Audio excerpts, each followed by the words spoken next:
Wilson Miles from Black Screen TV. Hello, folks. How's it going? Good, Good, how are thank you. you? How are you? So what a fantasy series that people can enjoy. Obviously, for every episode, you're getting something new you didn't expect. So, obviously, jobs are not easy to come by. What went into saying yes to taking on this particular project, Louisa? What made me say yes? Yes. Oh, I mean, every element of it. I was had my fingers crossed that I would get this role, and I was very surprised that I did. But all these elements, it's an incredibly strong, real female character with magic elements, a brilliant script, brilliant cast. Yeah, I mean everything, every element of the show is enticing Yeah. to play. What about you, Nick? Well, I was lucky. I knew Sally Wainwright, who created and wrote the show, is an absolute genius, and like everyone really big fan of her work. And so knowing that she was at the helm and Ben Taylor was directing it, the first block, and who sort of created the visual look of the show, knowing I knew Louisa was doing it as well, so it was a no-brainer. I was like, oh god, yeah, what's not to love, really? So yeah, it was a straight yes from me. Now, when you're playing these characters, I like to say there's got to be something about the character that you can relate with in order to say, okay, besides yes, like how do I can fit into this role? What is it about Nell and Billy that each of you can relate to as you play these characters and you started shooting episodes? Louisa? Well, I've got two sisters myself. I'm one of three girls, and I'm very protective over my sisters. So that's very now. Are you the And oldest? I'm the youngest, so I'm the reverse. But I took a lot from my elder sisters and how they are with me, even. Mm. And yeah, she goes after what she wants, and I certainly tried to do that anyway. Mm-hmm. What about you, Nick? When you're playing Well, Billy, and Billy he's a mystery because you don't know what his angle yeah, is just yet. yeah. So when you're playing him, what part of the sides, as you was talking, saying these scenes, that you say you can relate with? Well, yeah. Well, I am actually a sprite. No, Yes. I can relate to. I can relate to their relationship. I think I can relate to their dynamic. The kind of, I've said this before, but I feel like Billy, to an extent, is Sally Wainwright. He's the sort of the writer. He's the sort of the kind of voice inside of Nell, sort of working out this path and sort of forging this journey together. And so I guess I can sort of relate to the kind of that roller coaster of life. I mean, just being an actor, I guess, sort of like, you don't always know what's around the corner, but you're trying to strive to do your best and do good, but you're at any point in your life you think you might be doing what you think is right, and then retrospectively you think, oh no, I've made mistakes. And because I guess he's a guiding force in Nell's life. I'm a dad, and so I guess not that Billy is anyway a kind of paternal figure. They just have this sort of bond. They're like sort of siblings, or they're like a married couple. I mean, they are just sort of one of the same. And so yeah, I just loved their dynamic, and I liked the kind of the odd coupleness of it, and the fact that they sort of bounce off each other. Speaking about guiding force, obviously, Louisa, you get to do a lot of the physical work in this series. So preparing for this role, not only are you speaking lines, but there's a lot you were doing physical wise. How much did you have to work with? Was it with a trainer, swashbuckling, fighting? CGI. There's a lot going in there for your character. Yeah, all of the above, I think. Yeah, no, I trained for 3 months with an incredible stunt team. James Emery, who was our stunt director, Abby Collins, who was our coordinator, and Melissa Humler, who was my stunt double, and also trained me. I mean, my stunt double really is Renegade Nell. She's the true Nell. But yeah, I trained for 3 months, and I loved it. I absolutely loved it. It was exhausting. And I also had to learn how to ride a horse. So I spent 3 months doing that as well. So all new skills. That's why it was such a random casting choice. So having said all of that, each of you have done other projects, but when you work in other series and you get to do a lot, what part of your skill set as an actor you think may have improved from the different directors and writers you work with that you can take on to whatever project you do next? Ooh, that's a good question. I mean, I guess the more you do and the more people you work with, you get to sort of see lots of different processes, and like, because people work in lots of different ways, and it's quite nice to sort of think, oh, that's how they work, and you might sort of then sort of take that element of the way they work and maybe introduce that into the way you work, like, you know, if you think it's positive and useful, and or maybe quite an efficient way of working. So I mean, I guess you're always striving to do your best, but yeah, I guess confidence also, as well. Like, the more you do, the more you suddenly feel less sort of shy from making quite bold choices, whereas it can be very intimidating to make bold choices when you're starting out, because I think you worry that, exactly, you worry that people might laugh at you, or that people don't trust you, or things like that. But then the more work you have sort of behind you, I guess it slightly empowers you a little bit to sort of, you know, be up for a challenge and try something different and get it wrong. And get it wrong, and confidently get it wrong, and that's absolutely fine. This was the first time I worked with more than one director on the same show. Oh, right. I'd never done a show with blocks before. Yeah. So usually it's just one director for the project I'm doing. Mm. So I found that really interesting, like, as in the how different it felt. They will bring different things out of you. Such different things for you, from you and the character. And I found that a really interesting learning experience. Fantastic series. Congratulations on the roles. Congrats on the series. Let's see if we can get more of this. Let's see where the character Nell goes, as well as Billy. As you say, the two of you work in tandem. Congrats. Thank you so much. Bye. Wilson Morales from Black Film TV. Here we are, where the three of you are playing sinister roles, somewhat. I guess so. You know, without saying it, you know, when you take on this role and you don't know where it's going to go, the first thing I'm going to ask is, what led you to say yes to taking on this project? Adrian? Script, Sally Wainwright, the director, Ben Taylor, the character, getting to play someone who's bad or misunderstood. But first and foremost is starting to read the script and just not wanting to put it down, and, you know, being dragged away from it for something else, and wanting to go back to it and find out what happened at the end. That is the sign of a great thing to be a part of. Alice? Yes, absolutely. Right. You answered it perfectly. Yeah, I think we're a bit in awe then. Wow. No, it's so much of it is in the script. For me, I'm from the States, so getting to work in London was a huge enticing idea. I fell in love with it here. But yeah, the story, when I first got the audition, I think I had like a page or two of a character description of Sophia, and that alone was so enthralling. And then getting to read the first episode, I was very drawn in, like Adrian said. It's unlike anything I've really seen before, or for such a long time. It has so many elements. It's right for so many ages. But yeah, the story is very complex, and the characters are all really exciting. And I feel like it's surprising, like that, you know, you never really know what's coming. Yeah. So yeah, it's and getting to work in the period 1704, it's like very exciting. I feel. What about you, Jake? Yeah, I feel like it's less like things that drew me to it, more like I would love to be an actor. Yeah. You know what I mean? Please, like an audition process, and hoping, and then, you know, met Ben and met Lauren, the casting director, and felt like we formed this like trio of like creativity. I remember we did that, like the first audition, and I was like, I think he thinks he's Hamlet, and Ben was like, I said that this morning. That's what I said when I wrote it. When you wrote, but just I can't believe I'm in the show with these guys. So it's not what drew me to it. It's like I can't believe it's like an embarrassment of riches, to be honest. So. Now, Alice said it best. I'm going to use that next time I talk to somebody else regarding the word misunderstood. Oh, yeah. You know, I feel like so how is Adrian's character, Earl, you know, is he misunderstood, or is he just kind of one note and we know where his agenda lies? He has a very strong agenda. He wants to change the country for the better as he sees it. He believes the wrong person is on the throne, and he's going to do something about it. He also believes that he believes very strongly in the class system, and that the fact that he's in a position to do that thing about it. But I think, you know,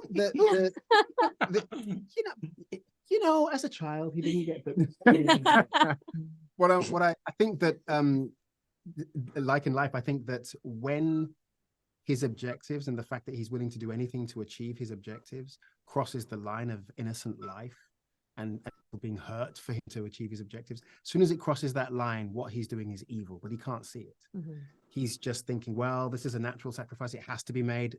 Nah, it becomes evil. And so he wouldn't see himself as being evil. He would see himself simply as doing what has to be done and not being afraid of taking on that task. And when we meet Sophia and Thomas, it seems like their emotions shift differently. You know, Sophia's kind of somewhat weak-willed, but then confidence gains to know that she has to protect her realm. Whereas Jake is like, okay, we don't know where he's, or not Jake, Thomas, we don't know where he's going from there. You know, how do you guys relate to the characters you're playing? Well, it's a good question. I feel like, I don't know about you guys, I don't always feel like you have to be able to relate to the person fully to nice save. Yeah, just because of what you just said. A lot of the things Thomas does, especially in episode 1, are pretty crazy and out there, but I did spend a lot of time drinking and causing problems in bars. I think that the relationship that Lord Blanchford, Sophia and Thomas have is really specific and it's quite a stifling, cold environment. And I think that it perpetuates a kind of self-destruction in Thomas that you can't see a way out of, which I think is where you start to get this real villainous trait through him. Right. Which I think I understood as an idea, but then everything else he does, I'm like, it's kind of crazy. But also, and it makes sense because he hasn't until this point really had real consequences for his actions. It's unaccountable and he's very privileged and he doesn't know it. Yeah. And for Sophia, I mean, she sort of says it somewhere in there, but I think she's very, I think she has, what is it, like 11 lines in the first episode, barely, even maybe that. She's very quiet, but I think she knows a lot. She thinks a lot. I think she's very smart. She's on par with her dad, with Lord Blanchford, and really should be the person kind of taking over if that ever she knows it. Everyone in this room knows it. But I think she starts off very morally sound and then, you know, tries to protect her family, and through that really falls in love with the power and the excitement of actually having, you know, a real voice. I think a lot of, for these guys, for all of the three of us in the piece, and I think for a lot of sort of evil people, there is this idea that actually we feel that no one understands what it's like for us. And we're sort of lonely in that. We're lonely and we're waiting for to find someone who really understands what it's like for me. No one really understands what it's like for me. And when they meet and they take and they use each other, that's a driving force. And I think that's something to do with that kind of particular evil. You know, no one understands me, no one cares about me, so I have to fend for myself. You know, being that this is a fantasy period, is there a joy in terms of the costumes, you know, when you have to put on the different makeups and so forth? Yeah, for sure.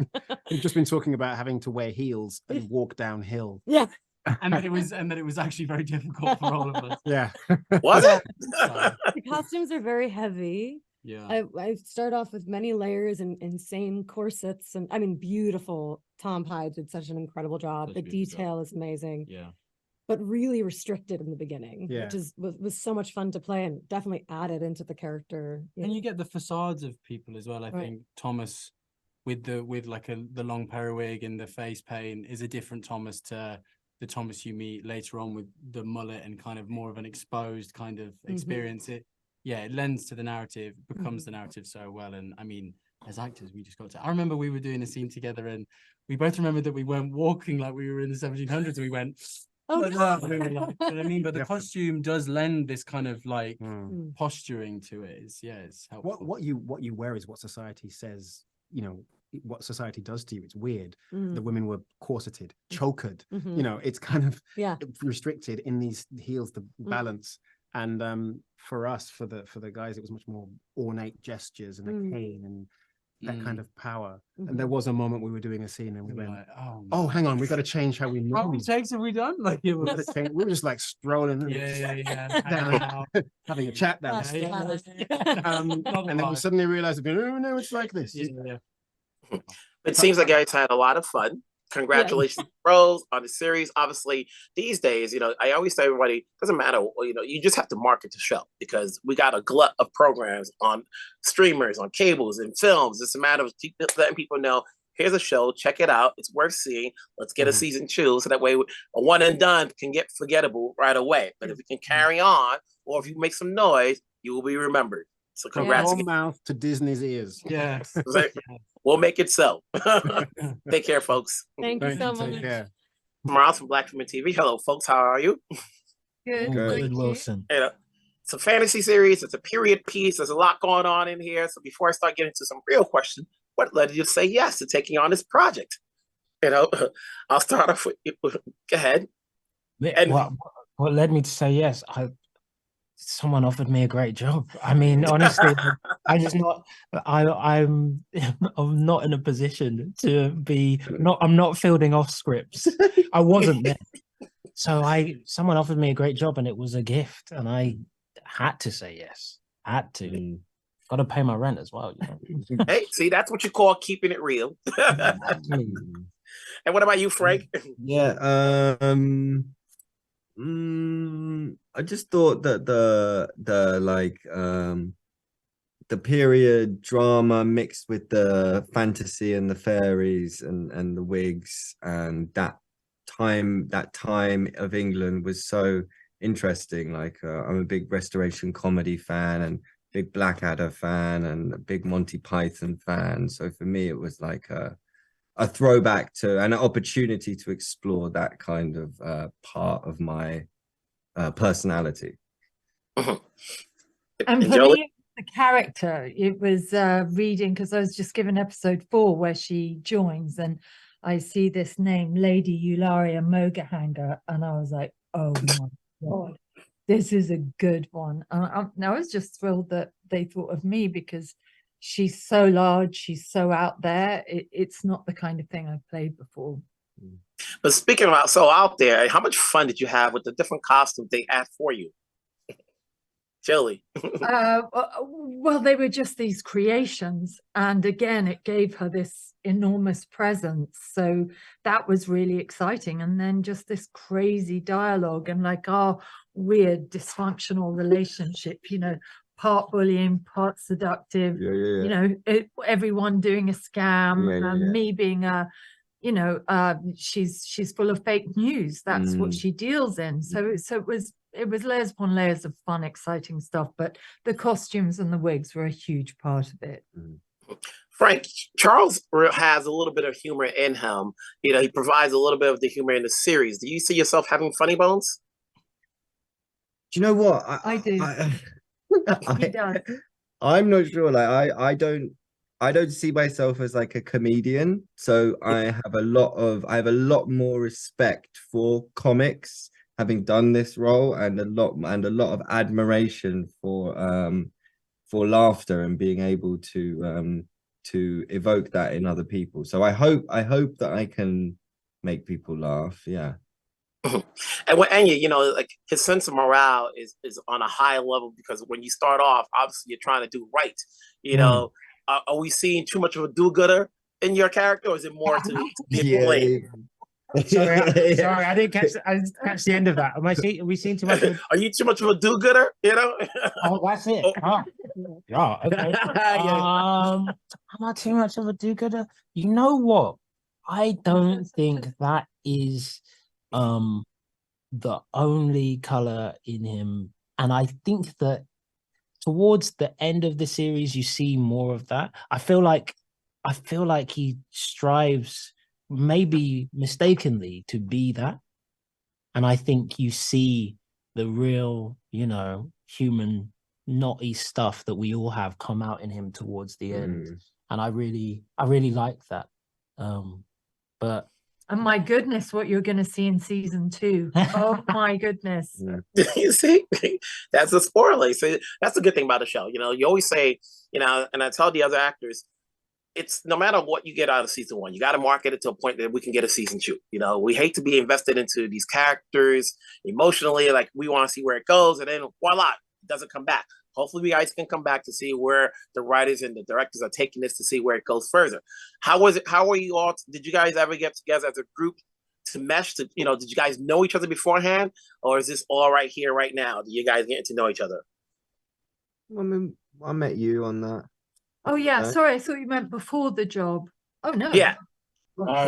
Didn't know anyone, but I kind of knew Louisa through my friend Calvin, but my very dear friend Danny Rigby is in this as well, so I had a little link that way. But now I've made some new dear friends. Mhm. What about you, Frank? Did you guys how did you guys get along to establish the chemistry that we can see between the characters as an audience, from an audience perspective? Frank? Well, I thought our relationship was a really important one to get right. So I think what was so great is that you are quite you're a person, you're a bit of a force of nature yourself anyway. So when you came in looking how you looked and being how you were, I sort of just kind of put myself at the mercy of my fiance's, will, and whatever she sort of wanted, or how, we rehearsed the scene. I think we got something that we both liked and we both were happy with. But I did feel like certainly for our relationship, it's such a funny one that I think you being as powerful as possible was funny, and me being as sort of pathetic and kind of worm-like as possible in that particular moment, because I'm in prison and all that stuff. We didn't have so many scenes together, did we? We had a few. I thought we had. Did we? No, we didn't. We had a few. We did. I think there. We had a few one-on. We had one-on-one scene. One-on-one? No, we didn't have any one-on-one. Did we not? No. I mean, there's a scene where on the. Oh no, probably can't say. Yeah, we've had some scenes. We had, yeah. What about you, Joe? You want to chime in on this? Well, I think the first time that we did our scene, it was really tricky because on film or on television, a 2-page scene is quite long, but ours was like 4.5. Yeah. We hadn't met, we'd had no rehearsal. We just met that morning, like by the trailers, like getting all done up. So it's into the frying pan. And so it was very tricky in terms of the moves. Yeah. And also usually a master shot, which for a master of a 4.5-page scene is what, 10 minutes, which, a play you'd have 4 weeks rehearsal. Yeah. So we kind of went in at high stakes, but I think Frank's doing himself down because he's actually a really, really smart actor. And although we come at things in a slightly different way, I think it really, really worked. We worked well, yeah. Hey, and then we came together more at the end, didn't we? And we were a group. And that was lovely. I love that. Yeah, we sort of, well, I think beautiful. Yeah, I think your characters kind of carries the heart. I know this is an annoying thing to say, but you sort of carry the heart of the thing, and you do it you're like kind of quite reasonable character, like bit of a fucking goody two shoes, actually. Now I think about it. I agree with you. Yeah, he's a bit too. You talked yourself out of a compliment there. What's happening? Here we go. Hey, congratulations on the roles. Congrats on the series. Let's get a season 2 so we see where your characters are going. Take care of yourselves. Bye. Thank you, Wilson. Bye, Wilson. Wilson Morales from Black Film TV. Hey, Ben, how's it going? I'm good. Nice to meet you. Good. There's a lot of packed into this series. What's the challenges of trying to put the story together while dealing with special effects, period pieces, fantasy sequences? It was, I think when I first read the script, it was, you guys have the saying everything but the kitchen sink, don't you, in America? So it was one of those where it was literally, like you said, it was VFX, SFX, period, action sequences, wire work. So it was such a departure for me because I'd just been making a show about a high school for the last 5 years. And it was the challenge of how we were going to balance all that drew me to it. But yeah, it was busy and fun and sort of careful what you wish for situation, because it was, a lot to play with. And not only that, you're also dealing with the writers who inject some humor into this. We know what the stories looks to be like, but then, there are periods of humor, there's periods of drama, along with everything else in there. So that's a lot for, one to manage overall, while keeping the true story of what you're trying to set out to be for season 1. Yeah. So yeah, with the humor was key to me. I actually think it's how I won the job, because I met Sally on a Zoom, and the first thing I said to her was how funny I found the script, and she said, "It is, isn't it? It is funny." And I said, "It absolutely is." And because it then swings, like you say, to darker and more dramatic places. I think finding sort of the comic way in was really essential, just to set the world up and ground it. And then we cast some really funny, dramatic actors, but really funny actors as well. Like Louisa, who plays Nell, is an incredibly skillful actor, both dramatically and comically. Yeah, I was about to say, like, what led you to bring Louisa? Because she's got to sell it to everybody else. The one thing about series now on television is that there's a glut of them, whether it's streaming, cable, if you decide to go to the movies, there's too much, which is great because people are working, but at the same time, you want it to be known so that, hey, there's a show out there, take a look at it. It's not just any show where we only had a limited amount of what to watch. So, you have to sell not only just the cast, but the premise and everything else around it. What led you to make Louisa your leading choice? Nell was really, as you'd imagine, really hard to cast as a character, because she needed to embody so much and she needed to achieve so much. Louisa, we knew of because of Derry Girls, but had never seen her in this sort of role. But she came in, actually, she didn't come in. She was filming Derry Girls and she sent a self-tape, and it hit everything and managed within the space of a single scene to show both sides of this character. And she just feels like a Wainwrightian hero. She makes sense in Sally's canon of this sort of incredibly morally just, strong woman, but at the same time, she's also gruff, tough, exhausted, and reluctant. And Louisa managed, and we saw a lot of people, and she was the one that made sense. Hopefully we get a season 2. We want that. We want that so that way this show has legs. Yeah. What did you get from just filming season 1 that helps your position skill set wise moving forward?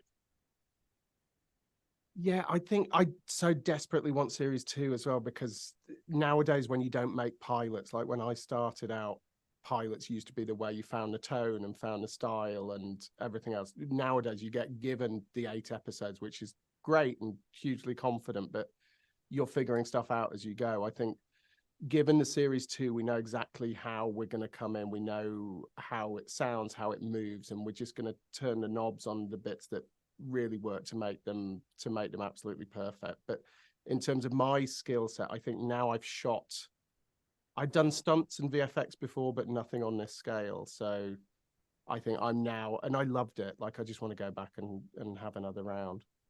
Hey, talent can never stop learning. Congratulations on the series. Hopefully we can talk again. Season 2, if not other projects you may do. We'll talk forward. Wherever you're at, take care and stay safe. Thanks so much. Lovely to meet you.